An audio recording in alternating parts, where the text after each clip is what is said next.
Daniel Hutchins. We're back again, and we're continuing what we were talking about on the last live show. If you were watching my episodes in order, yes, you're watching my episodes in order. We have another live show here, continuing from where we left off because my sister was making some breakfast. Okay, so we were talking about what's going to happen for the next few weeks of Daredevil Born Again. So here is the list of the episodes and what they are and when they're going to get released. Okay? And you notice the one that was in bold is the one that's coming out tomorrow. Okay, what to expect for this week's episode. Matt's court victory is going to swiftly come crashing down in the 4th episode after being proven innocent on the murder of a police officer, Hector Ayola, who again immediately took the streets again as a crime fighter we know as White Tiger. However, in a move to stay true to his anti-vigilante platform, Wilson Fisk has had him killed. The last scene of episode 3 is Hector being shot in the head by someone wearing a Punisher's logo. Now, episode 4 will not only explore the aftermath of Hector's death, but it will also set up the return of a very notable character, John Bernthal's Frank Castle, aka the Punisher. Okay, the anti-hero, the Punisher, is a very complex character. Again, he's worked with Daredevil before. It'll be interesting to see how Matt will take on the news of Hector's death. Knowing that it's supposedly on the hands of the Punisher, he's so privy to the information at all. Matt is put to much effort to prove Hector was innocent, then his death would surely be a shock. It would not be long until we make a connection back to Wilson Fisk, who we know aka Kingpin. Perhaps Daredevil Born Again, episode 4, will be the catalyst that makes Matt pick up the Daredevil mask again. Okay, so all that we know is after we know Hector died in the last episode, we're going to probably, and most likely, we're going to see the introduction again of the Punisher. Yes, we're going to see the Punisher come back.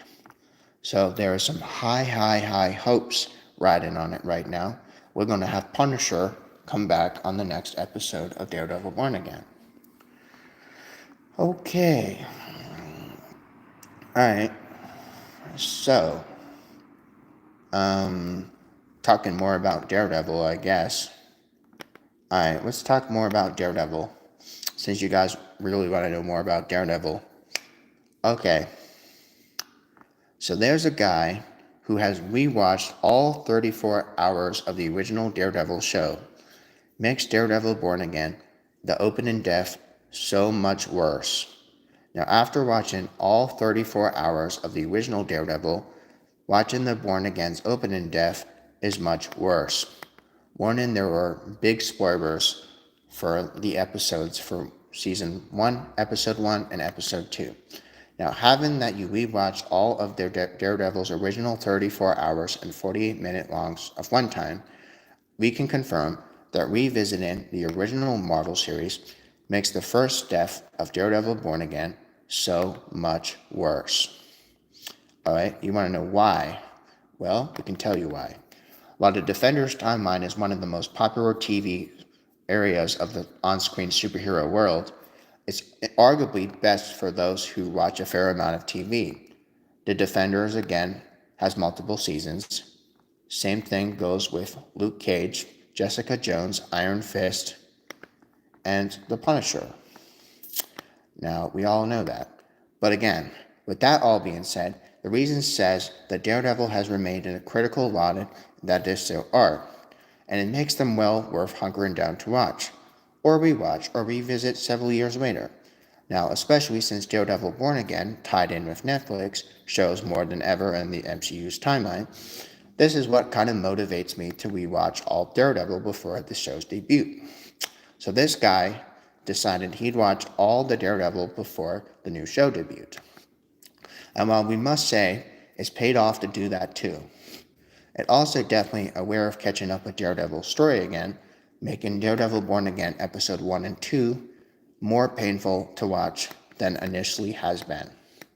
The 7 years between Daredevil's End and Daredevil Born Again makes the rewatch and the revisit useful, but it's not necessary. It's useful, but not necessary. While Daredevil Born Again is a way to make sure that 7 years later Daredevil is still there from the original Daredevil series, the final version of the MCU show is also often made to provide long-time viewers the follow-up of a lot of the old moments and plot threads. This means while you can absolutely still enjoy the series of the original Daredevil, you could also have a lot more dimension and nuance to the story off the bat for those who've seen the predecessor. Though it initially seemed Daredevil Born Again would avoid any connective tissue to the Netflix series, the increased suggestion suggests that the show would also tie in close to the original, since the confirmation that Foggy Nelson and Karen Page and Frank Castle were all returning to the story. Now, again, convinced me so otherwise to move down the trip down memory lane to watch all Daredevil. So this has happily paid off in a major way, even after the release of the just-released Daredevil Born Again. Rewatching Daredevil and Kingpin's history in the original Daredevil has really amped up the tension stakes in Born Again, as getting a refresher of just how violent and ruthless the prior confrontation was. It dives into a more striking force between Fisk and Murdoch and their personal history, also make a storyline with Wilson's marriage with Vanessa taking a seemingly big blow and the Matt starting off a different law firm as a more poignant due to the load that read there. However, while most of the ways the shows connect make more of them more exciting, one element of the original Daredevil makes Born Again emotionally devastating. We rewatched all of it just in time to make sure that Foggy's death hit so much harder to watch again. Okay, Daredevil isn't a quick rewatch either. It is 34 hours and long time. And so, coming to an hour each for each episode, that is. Now, said that the show uses a runtime very well, since the time span of those episodes means Netflix show is effectively able to balance the action-packed superhero stake in a three-dimensional characters using Foggy Nelson as a fan favorite.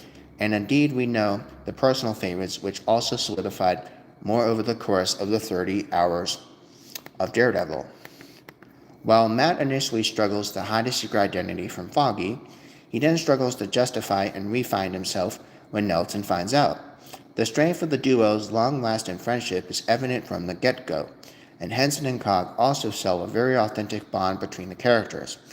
So again, indeed Foggy is loyal to Matt no matter what, and he's actively furious at him, and the hero's man's support system, again making their relationship very key. Rewatching all of Daredevil really shows what a roller coaster these best friends go through, and seeing them finally go through the much-earned rewards and trials and tribulations of Daredevil and start a law firm is equally wonderful. Karen Page makes the end of Daredevil Season 3 feel like a more happy one despite everything they've had before. But because of the exact setup, seeing Foggy get shot and slowly bleed out on opening scenes of Daredevil Born Again feels so much more worse than what was prior and context fresh into our mind. Not only do the many hours of Daredevil relentlessly drive home how much the three main characters have grown together as friends, it also shows just how much they've gotten through solely because they had each other's back from the thick and the thin. Karen and Foggy end up in harm's way so many more times, and the series cannot help but justify and to remind the viewer of just how awful and unbearable it would have been and would have passed since time has passed now. And only in this exact situation and dire hope that it happens in Daredevil Born Again, making the nightmare scenario a reality in the Marvel release. I'm glad that we watched Daredevil before Born Again's release, even if the first episode was even more sad. Okay, Foggy's death happens early enough in Daredevil Born Again, the show-only viewers don't really get a time to bond with him. In the same kind of meaningful way, those who watched or rewatched Daredevil, the original Daredevil, says that we found myself genuinely emotional from the entire fictional character to know more. And I'm also glad we rewatched Daredevil so that the full significance of what that means and the symbolism of his show. It's clear to me as possible, and the emotional stakes bigger than we would have said otherwise. Similarly, Bullseye's story also thinks we work better in Daredevil, fresh in the mind. This is not only because Daredevil Season 3 ends with him finishing the origin story of the Swords, leading directly to him done in the supervillain suit in Born Again, but also because he's a consistent character throughout the entirety of Season 3, which is also great because we'll probably see Bullseye come back again. And spending a lot of time with him on the life up to the present day, it's been like, let's let him to such a brutal, vengeful figure. Note, Daredevil Born Again Season 1, Episode 3 was released on March 11th of 2025. Though I'm sad to say about Foggy's death, I'm also definitely going to hope, and seemingly against the reason, that theories have said so otherwise, somehow not dead, despite of how the fruition has gone through the Daredevil series. Rewatching Daredevil wasn't really a mistake because you need to know what more about it. So the rich narrative in the world building throughout the show, and the Defenders, and just anything Defenders, which fleshes out Matt Murdock's story, and again the Daredevil Seasons 2 and 3. Really hope and also help Daredevil Born Again feel all more vibrant and emotive, which even though it has a lot of emotions, it sometimes has sadness all of the same.